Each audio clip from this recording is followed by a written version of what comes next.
versus Sheila Annette Agee. Ready to proceed and bring the jury Yes, back you into are. finished closings? Okay, let's bring the jury back. Bring the jury in.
Jury's in the box. Go ahead and have a seat.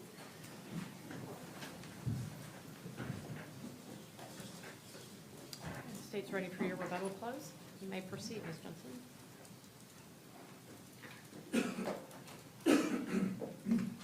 Don't worry, I don't get to start all over again.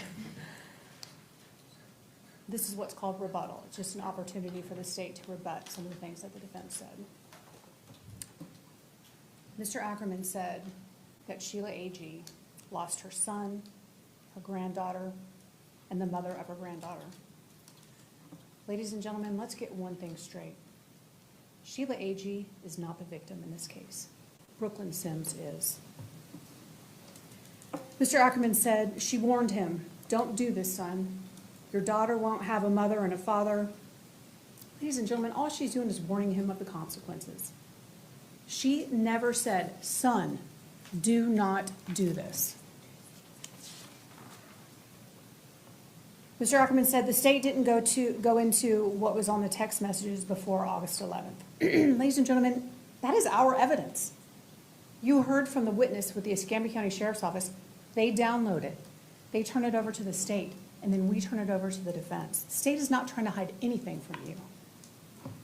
We have no objection to it being admitted into evidence and being read for you. Mr. Ackerman said, "Why in the world would Sheila want this to happen?" Ladies and gentlemen, she doesn't need a reason. Her reason is Keith's reason. She's the principal. He's her baby. She didn't formulate the idea, but she furthered it for him.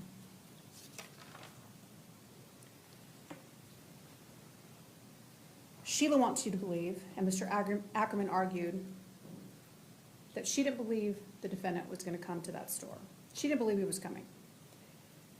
But if you look back at that timeline, at 10:44, Sheila was leaving for lunch. At 11:09 is when Keith Agee started talking about shooting Brooklyn. At 11:21, Sheila Agee was coming back in her truck. At 11:27, Brooklyn came back in the store from lunch. At 11:36, Miss Agee was walking in on the other side of the store, the lumber side, and you'll see it in the video if you watch it again. It's the lumber exit. She's coming back from lunch. 19 minutes later, she sent that address to Keith. Mr. Ackerman said that Miss Agee was walking around, lingering around the area for, I think he said approximately 30 minutes. I may have misquoted that. But at some point, he says she's lingering around for 30 minutes or so. Look back at that footage, because that is simply not accurate. At 12:55, Miss Agee is walking toward the front entrance, and she's looking out in that area. By 1 o'clock, so she's there about 5 minutes. By 1 o'clock, she's walking down by aisle 52 and 53. And she does not come back until 1:15.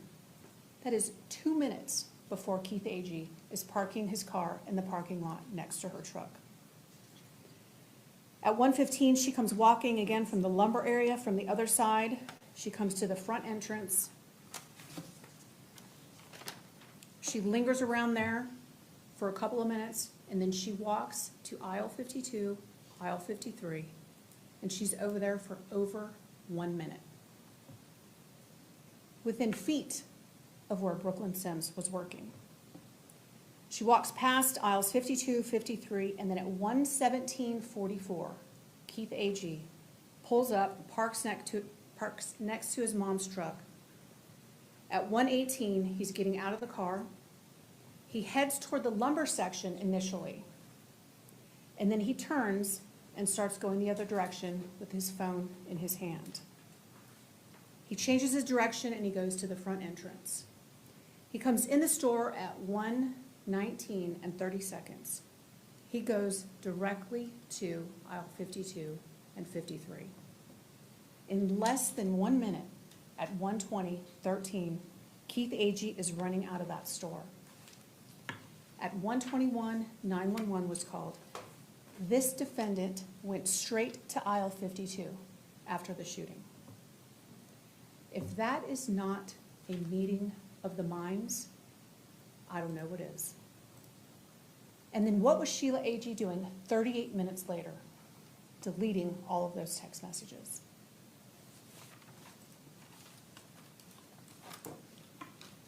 The state and the defense don't often agree because that's just the nature of our job. But the state and Mr. Ackerman agree on one thing. Sheila Agee has been able to control her son in the past. That was his statement to you.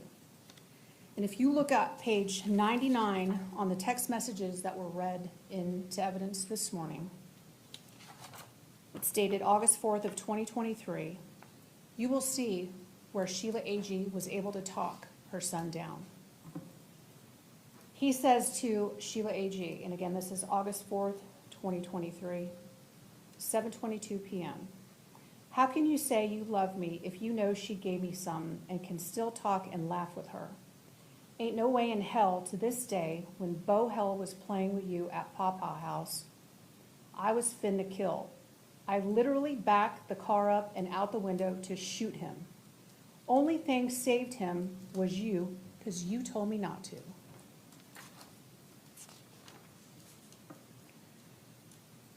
Mr. Ackerman said, Sheila Agee did not want Brooklyn hurt. She loved Brooklyn. Ladies and gentlemen, she probably did on some level, but not more than her own son. Not more than his wishes and his mission.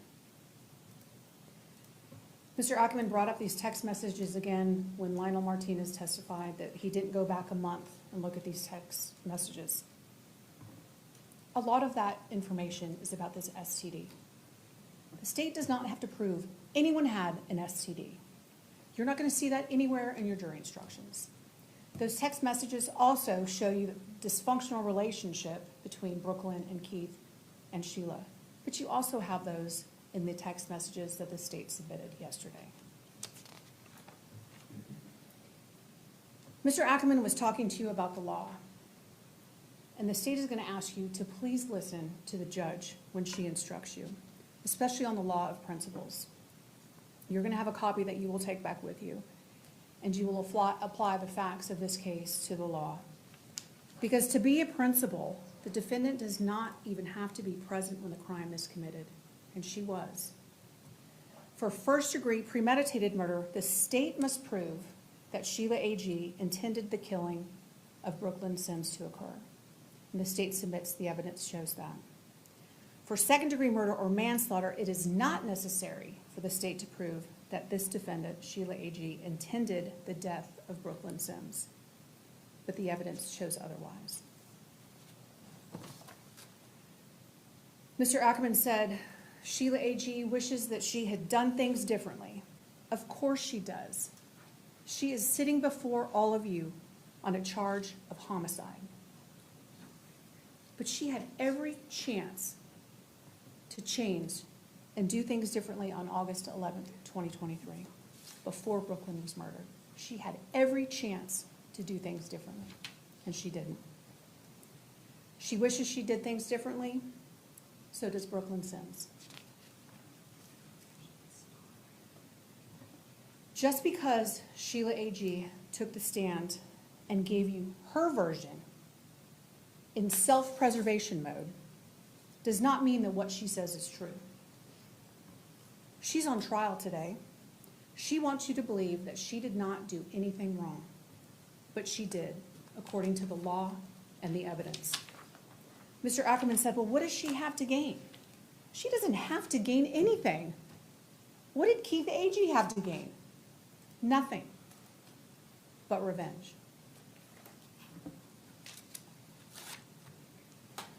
Sheila Agee was assisting her blood, her son, her baby, Keith Agee. I mean, it's incredulous. It is almost impossible to believe. It is shocking.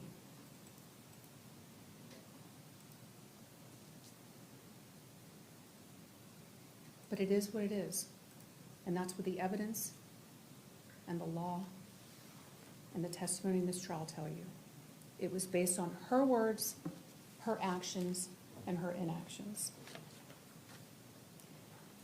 Mr. Ackerman said it's the state's burden to prove this case, and that is absolutely correct. The state accepts that burden, the state respects that burden, and the state has met that burden.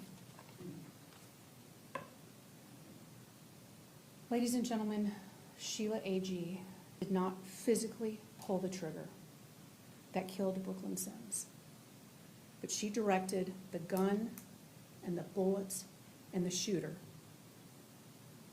from Alabama to Pensacola. The state submits to you that based on the evidence in this case, Brooklyn Sims would not have died on August 11, 2023, on aisle 52 at Home Depot if this defendant had not directed Keith Agee to her location. And because of her words and her actions and her inactions, Sheila Agee is guilty of being a principal to the first-degree murder of Brooklyn Sims.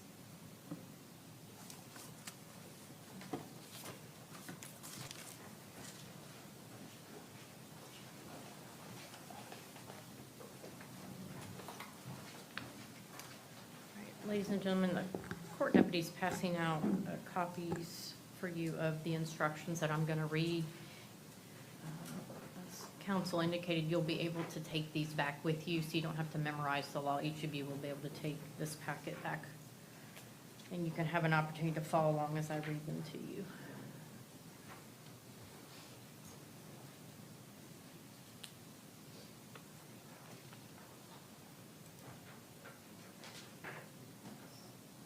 Does everybody have a copy? Okay. All right. Members of the jury, I thank you for your attention during this trial. Please pay attention to the instructions I am about to give you. Sheila Annette Agee, the defendant in this case, has been accused of the crime of principal to first-degree premeditated murder. In this case, Sheila Agee is accused of principal to first-degree premeditated murder. Murder in the first degree includes the lesser crimes of murder in the second degree and manslaughter, all of which are unlawful. However, a killing that was excusable or that was committed by the justifiable use of deadly force is lawful. If you find Brooklyn Sims was killed by Sheila Agee or her accomplice, you will then consider the circumstances surrounding the killing in deciding if the killing was first-degree murder or was murder in the second degree or manslaughter, or whether the killing was excusable or resulted from justifiable use of deadly force. The killing of a human being is justifiable homicide and lawful if necessarily done while resisting an attempt to murder or commit a felony upon the defendant, or to commit a felony in any dwelling house in which the defendant was at the time of the killing. The killing of a human being is excusable and therefore lawful under any one of the following three circumstances: when the killing is committed by accident and misfortune in doing any lawful act by lawful means with usual ordinary caution and without any unlawful intent, or when the killing occurs by accident and misfortune in the heat of passion upon any sudden and sufficient provocation, or when the killing is committed by accident and misfortune resulting from a sudden combat if a dangerous weapon is not used and the killing is not done in a cruel or unusual manner. A dangerous weapon is any object that will likely cause death or great bodily harm if used in the ordinary and usual manner contemplated by its design and construction. I now instruct you on the circumstances that must be proved before Sheila Agee may be found guilty of first-degree premeditated murder or any lesser included crime. To prove the crime of first-degree premeditated murder, the state must prove the following three elements beyond a reasonable doubt. Brooklyn Sims is dead. The death was caused by the criminal act of Sheila Agee or her accomplice. There was a premeditated killing of Brooklyn Sims. An act includes a series of related actions arising from and performed pursuant to a single design or purpose. Killing with premeditation is killing after consciously deciding to do so. The decision must be present in the mind at the time of the killing. The law does not fix the exact period of time that must pass between the formation of the premeditated intent to kill and the killing. The period of time must be long enough to allow reflection by the defendant. The premeditated intent to kill must be formed before the killing. The question of premeditation is a question of fact to be determined by you from the evidence. It will be sufficient proof of premeditation if the circumstances of the killing and the conduct of the accused convince you beyond a reasonable doubt of the existence of premeditation at the time of the killing. In considering the evidence, you should consider the possibility that although the evidence may not convince you that the defendant committed the main crime of which she is accused, there may be evidence that she committed other acts that would constitute a lesser included crime or crimes. Therefore, if you decide that the main accusation has not been proved beyond a reasonable doubt, you will next need to decide if the defendant is guilty of any lesser included crime. The lesser crimes indicated in the definition of first-degree premeditated murder are second-degree murder and manslaughter. To prove the crime of second-degree murder, the state must prove the following three elements beyond a reasonable doubt. Brooklyn Sims is dead. The death was caused by the criminal act of Sheila Agee or her accomplice. There was an unlawful killing of Brooklyn Sims by an act eminently dangerous to another and demonstrating a depraved mind without regard for human life. An act includes a series of related actions arising from and performed pursuant to a single design or purpose. An act is eminently dangerous to another and demonstrating a depraved mind if it is an act or series of acts that a person of ordinary judgment would know is reasonably certain to kill or do serious bodily injury to another, and is done from ill will, hatred, spite, or an evil intent, and is of such a nature that the act itself indicates an indifference to human life. In order to convict of second-degree murder, it is not necessary for the state to prove the defendant had an intent to cause death. To prove the crime of manslaughter, the state must prove the following two elements beyond a reasonable doubt. Brooklyn Sims is dead. Sheila Agee or her accomplice intentionally committed an act or acts that caused the death of Brooklyn Sims, or the death of Brooklyn Sims was caused by the culpable negligence of Sheila Agee or her accomplice. Every person has a duty to act reasonably toward others. If there is a violation of that duty without any conscious intention to harm, that violation is negligence. The defendant cannot be guilty of manslaughter by committing a merely negligent act, or if the killing was either justifiable or excusable homicide, as I had previously instructed you. The explanations of justifiable homicide and excusable homicide are in Instruction 7.1, Introduction to Homicide. In order to convict of manslaughter by act, it is not necessary for the state to prove that the defendant had an intent to cause death, only an intent to commit an act that was not merely negligent, justified, or excusable, in which caused death. I will now define culpable negligence for you. As I have said, every person has a duty to act reasonably toward others. If there is a violation of that duty without any conscious intention to harm, that violation is negligence. But culpable negligence is more than a failure to use ordinary care toward others. In order for negligence to be culpable, it must be gross and flagrant. Culpable negligence is a course of conduct showing reckless disregard of human life or of the safety of persons exposed to its dangerous effects, or such an entire want of care as to raise a presumption of a conscious indifference to consequences, or which shows wantonness or recklessness, or a grossly careless disregard for the safety and welfare of the public, or such an indifference to the rights of others as is equivalent to an intentional violation of such rights. The negligent act or omission must have been committed with an utter disregard for the safety of others. Culpable negligence is consciously doing an act or following a course of conduct that the defendant must have known or reasonably should have known was likely to cause death or great bodily injury.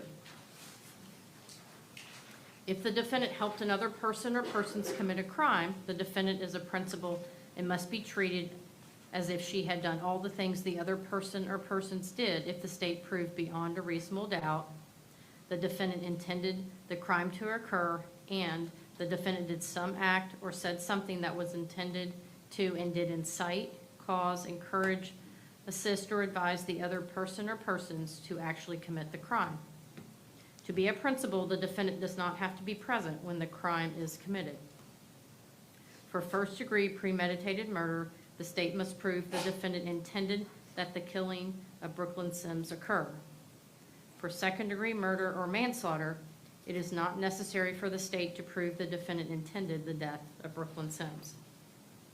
The defendant has entered a plea of not guilty. This means you must presume or believe the defendant is innocent.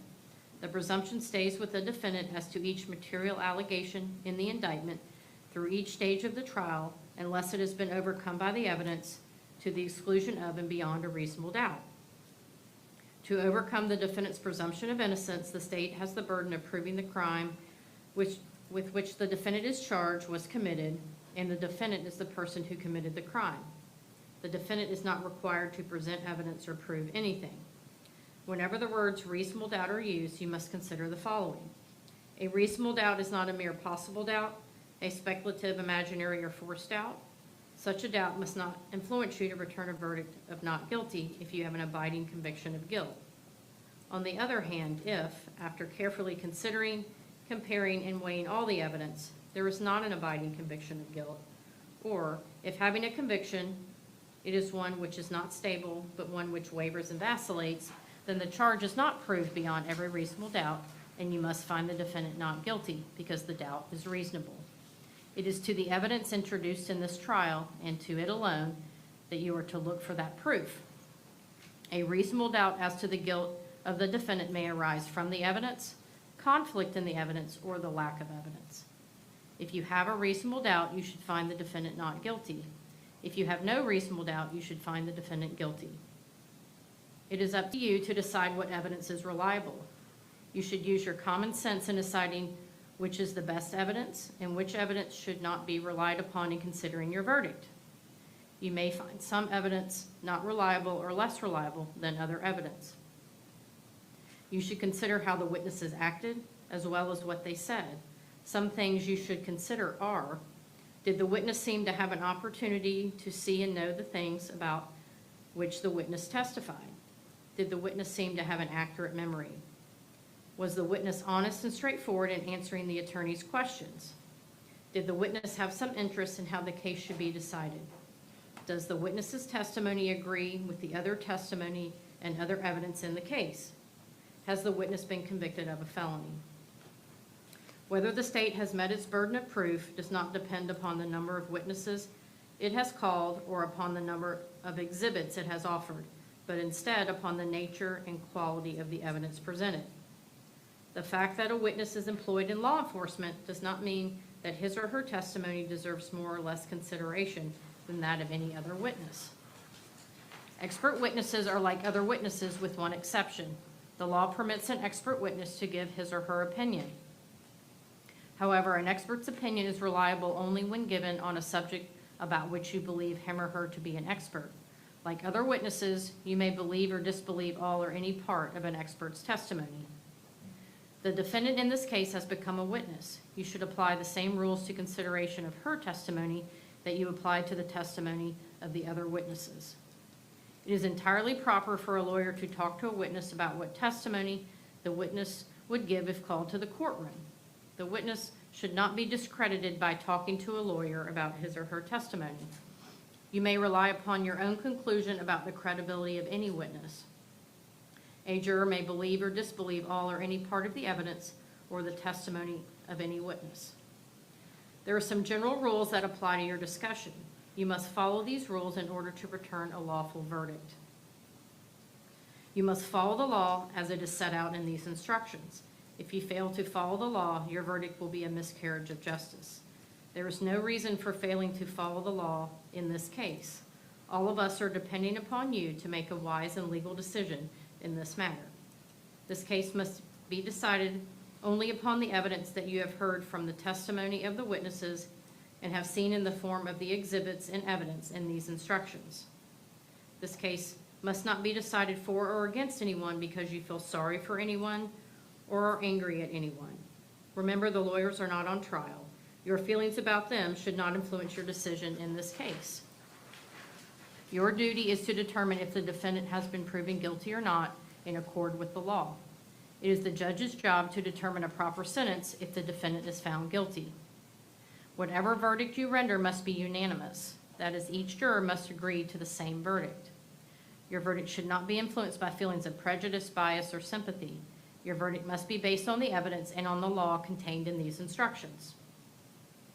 Deciding a verdict is exclusively your job. I cannot participate in that decision in any way. Please disregard anything I may have said or done that made you think I preferred one verdict over another. You may find the defendant guilty as charged in the indictment or guilty of such lesser included crime as the evidence may justify or not guilty. If you return a verdict of guilty, it should be for the highest offense which has been proven beyond a reasonable doubt. If you find that no offense has been proven beyond a reasonable doubt, then of course your verdict must be not guilty. The verdict must be unanimous, that is, all of you must agree to the same verdict. Only one verdict may be returned as to the crime charged.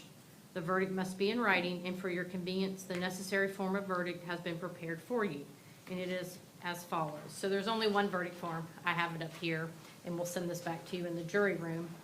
And it says, verdict, we the jury find as follows as to the count charged in the indictment. Count 1, guilty of principal to first-degree murder as charged, guilty of principal to second-degree murder, a lesser included offense, guilty of principal to manslaughter, a lesser included offense, not guilty. So you need to mark in the blank next to whatever your decision is. And then it needs to be signed and dated by the foreperson. So there's a place for the date and the month, and then the foreperson should sign and then print their name, and then bring this back into the courtroom when you've reached your verdict. And so this will go back with you with the evidence. In just a few moments, you'll be taken to the jury room by the court security officer. The first thing you should do is choose a foreperson who will preside over your deliberations. The foreperson should see to it that your discussions are carried on in an organized way and that everyone has a fair chance to be heard. It is also the foreperson's job to sign and date the verdict form when you have all agreed on a verdict and bring the verdict form back to the courtroom when you return. During deliberations, jurors must communicate about the case only with one another and only when all jurors are present in the jury room. If a juror goes to the restroom, the deliberation should stop until the juror returns. You are not to communicate with any person outside the jury about this case. Until you have reached a verdict, you must not talk about this case in person or through the telephone, writing, or electronic communication, such as a blog, Twitter, email, text message, or any other means. Do not contact anyone to assist you during deliberations. These communication rules apply until I discharge you at the end of the case. If you become aware of any violation of these instructions or any other instruction I have given in this case, you must tell me by giving a note to the court security officer. If you need to communicate with me, send a note through the court security officer. If you have voted, do not disclose the actual vote in the note. If you have a question, I will talk with the attorneys before I answer, so it may take some time. You may continue your deliberations while you wait for my answer. I will answer any questions if I can, in writing or orally here in open court. During the trial, items were received into evidence as exhibits. You may examine whatever exhibits you think will help you in your deliberations. These exhibits will be sent into the jury room with you when you begin to deliberate. In closing, let me remind you that it is important that you follow the law spelled out in these instructions in deciding your verdict. There are no other laws that apply to this case. Even if you do not like the laws that must be applied, you must use them. For more than 2 centuries, we have lived by the Constitution and the law. No juror has the right to violate rules we all share. Any objection to the instructions as read from the state? Not from the state, From the defense? Okay. A couple things before you go back. I'm going to have the attorneys come up and just double check all the exhibits, and then the deputy will bring those back to you. There are some videos that I think were introduced either as DVDs or CDs. There is a blank computer laptop that you'll have access to that doesn't have the ability to get on the internet, but you can play those videos as many times as you'd like, or look at the text message or whatever evidence you would like to see. So that's available for you. And we'll make sure the verdict form, again, goes back. Also take your notepads with you if you took notes, as well as your jury instructions. All right, is everybody feeling okay and able to deliberate? Okay, we do have 2 alternate jurors, so I'm going to announce them and ask that they remain in the jury box so I can speak to you for a minute. Caleb Hunter and Claire McDonald. Okay, if you all will stay here with me so I can talk to you, and we will make sure all the exhibits are ready to go back. So I'll ask that everybody here in the courtroom stand in recognition of the important function that you're about to perform in beginning your deliberations and as you retire to the jury room. Please advise our court security officer when you've reached your verdict, and they will advise the court, and we will reconvene. So you may now retire to the jury room to deliberate.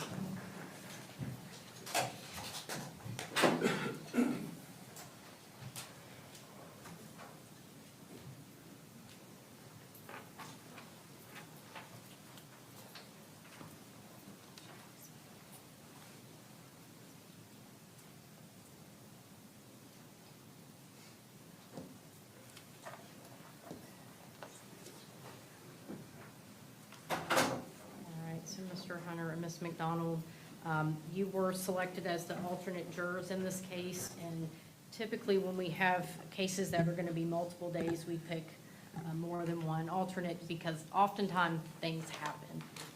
Jurors get sick, family members get sick, car accident, all kinds of things can come up, and if we don't have enough jurors, then we can't proceed with the trial. So I wanted to take this opportunity to thank you for your service for the last 3 days. You've given up a lot of your time and been very good citizens and being willing to participate in this important process.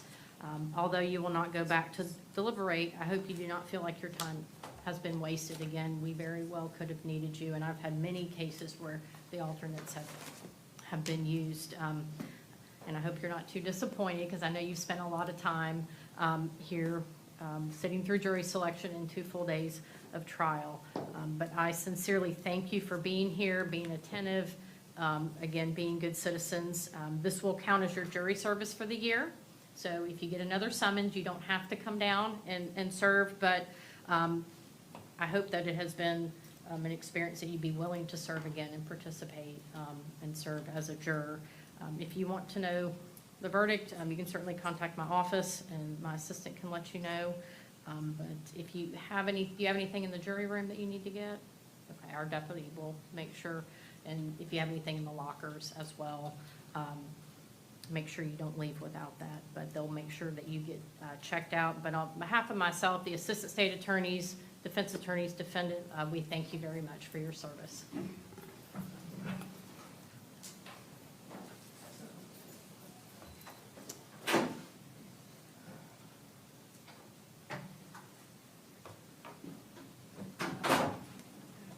So it's about 4:40. I did talk to the deputies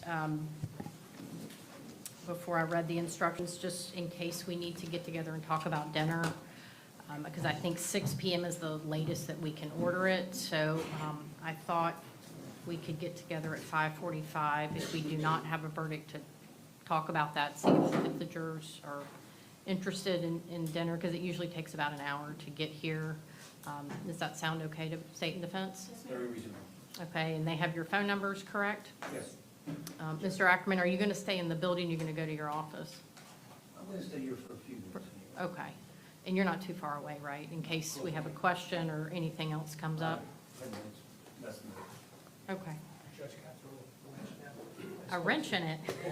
I spoke to the monitors, and because they close at 7 o'clock, we need to order by 5:30. 5:30. I'm sorry. Okay. 7 o'clock is, That's when the restaurant closes, so the monitors requested we order by 5:30.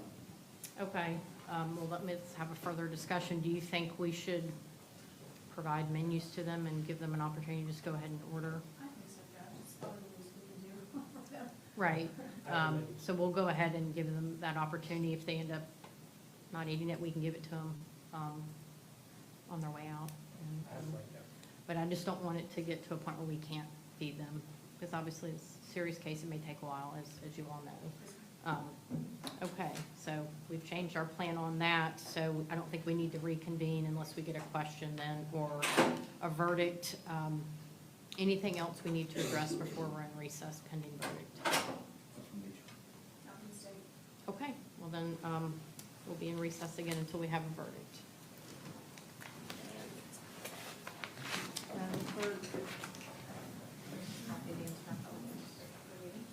And if the attorneys want to just double check the exhibits before you